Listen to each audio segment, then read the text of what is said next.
Hi there, and welcome to this lesson on non-chord tones.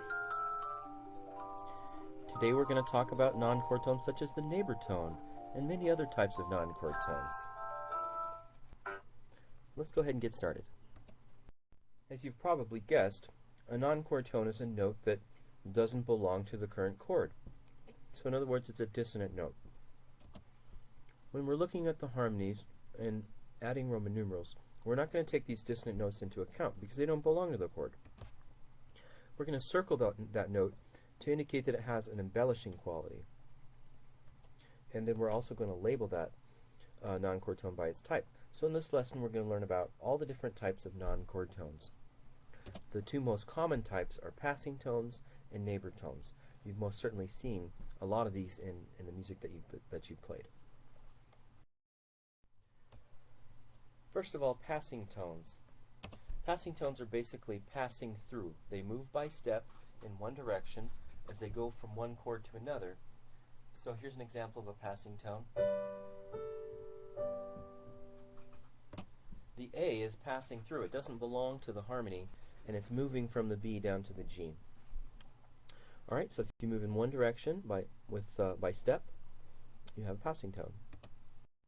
Neighbor tones also move by step, but they move away in a neighboring motion and then they step back in the direction they came from.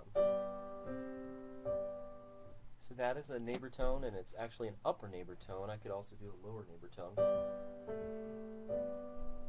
Once again, there's no leaps for passing tones or neighbor tones. Passing tones and neighbor tones can be unaccented, as we've seen in the previous examples, or they can be on the beat. They can be accented. So for comparison, here are two accented non-chord tones. First, an accented passing tone, and then an accented neighbor tone. You can hear those sound much more dissonant.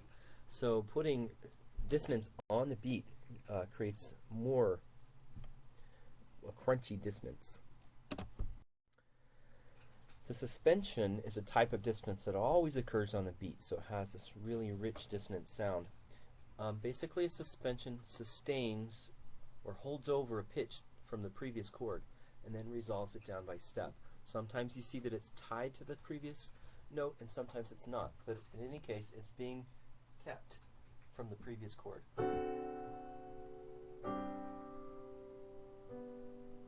Right, so in this case the C from the 5/7 is held over a little too long into the G chord, and then it finally resolves down by step, and we'll call that a sus, or a suspension. Now there's three main parts to any suspension. First, prepare it, then suspend it, and then resolve it. So the preparation is the same pitch, then you suspend that pitch, and then it resolves down by step. Note that the preparation and the resolution are consonant, while the suspension, which is dissonant, is always accented. So those are some characteristics of suspensions. Okay, so the suspension always resolves down by step. By contrast, the retardation resolves up by step. And here's an example of a retardation. Right? In this case, it's that F sharp that's being kept from the previous chord, and it resolves up. They're similar. Retardations and suspensions are fairly similar. In both cases, the resolution is arriving a bit too late. The same pitch is being held over, but retardations resolve up, usually because it's a leading tone that needs to resolve up. Okay, so there's a bit more to labeling suspensions than just calling it a suspension, since there are different types of suspensions. And the way we determine the type is by calculating the interval between the suspended voice and the bass voice, right? So in the first example you see here, we have a 7/6 suspension, and that's because we have a 7th resolving to a 6th between the suspended voice and the bass voice. Okay, now here's the next is a 4/3 suspension. The suspended voice now is in the alto, right? And it is 4th above the bass, removing an octave. We simplify the compound interval to a simple one, resolving to a third above the bass, 4/3 suspension. And the next one, we're just going to call it a 9/8 suspension. It resolves to an octave. And it sounds like this. Okay? And the last one is the 2/3 suspension. This is a different type in that the suspension occurs in the bass voice, so we can't measure from the bass to the bass. We always call this the 2/3 suspension. Right, you can kind of see in this case that the 2/3 is between the bass and the tenor, but whenever you see a bass suspension, we'll just call it a 2/3 suspension. Another type of suspension you might find is a 6/5. Depending on the context, it might not be seen as a suspension at all, since 6 is not particularly dissonant, but in some cases it might be. Alright, here's a few special things you can do with suspensions. You can decorate the suspension before you resolve it, or after you resolve it. It's a decorated suspension like this. Instead of just playing it like this, you can decorate it by adding a little neighbor tone gesture to it. You can also have suspensions occurring in chains, where when one suspension resolves, it becomes the preparation for the next suspension. This is happening here in the tenor voice. So first of all,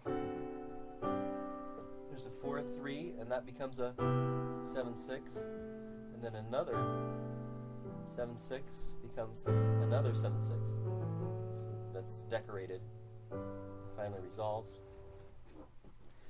And you might have noticed that one of those, for one of those resolutions, there was a change in the bass note, right?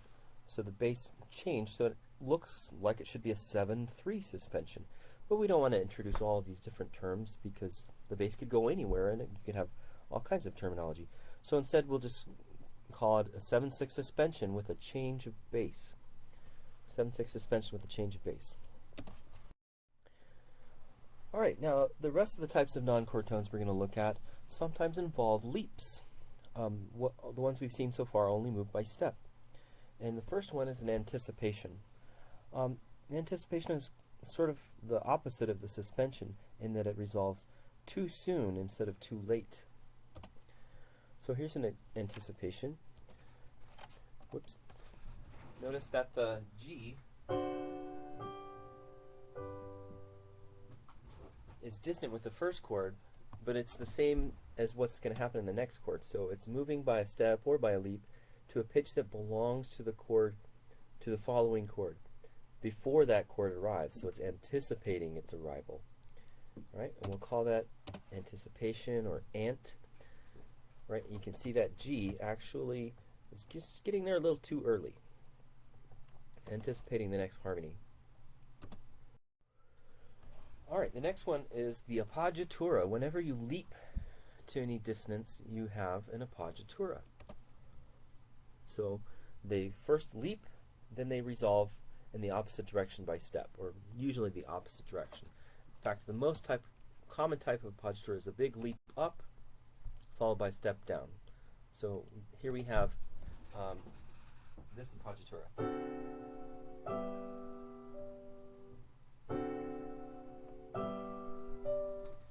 It just kind of overshot the note and then came back down. Appoggiaturas are very common in romantic music because they're very emotional, right?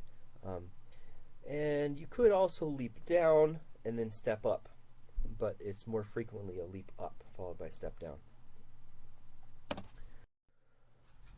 The sort of opposite of the appoggiatura is the escape tone, in that first it steps to the dissonant and then leaps away from the dissonance and falls back down into the chord.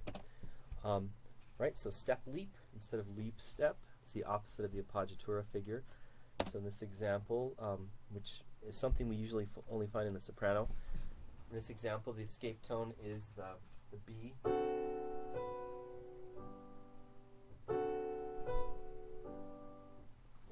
Right, escape tone. You can kind of, one way I remember escape tones is you would leap away from an escape tone like you would leap away from an escaped tiger, right? At least I would. So leap away from escape tones. Alright, another type of figure that has a leap in it is the neighbor group figure, sometimes called changing tones. It has two neighbors, first an upper neighbor, then a lower neighbor. So here's my upper neighbor, and here's my lower neighbor. If I combine them, I get a neighbor tone group, or a neighbor group.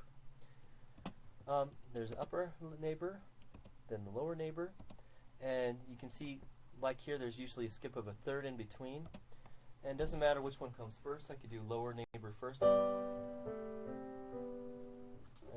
That's the neighbor group. The last type of non-chord tone is quite different from the other ones we've talked about.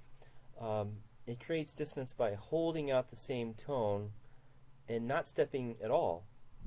Usually you find it in the lower voice, like it's an organ pedal, like if you're playing the organ and you hold the pedal down with your foot while you change the harmonies above it. So here's what this sounds like. Oops, sorry.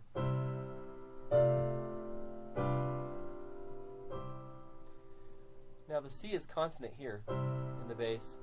You can even have it here, C, but this one is a 5/7 chord. And you can tell the C doesn't fit in that chord.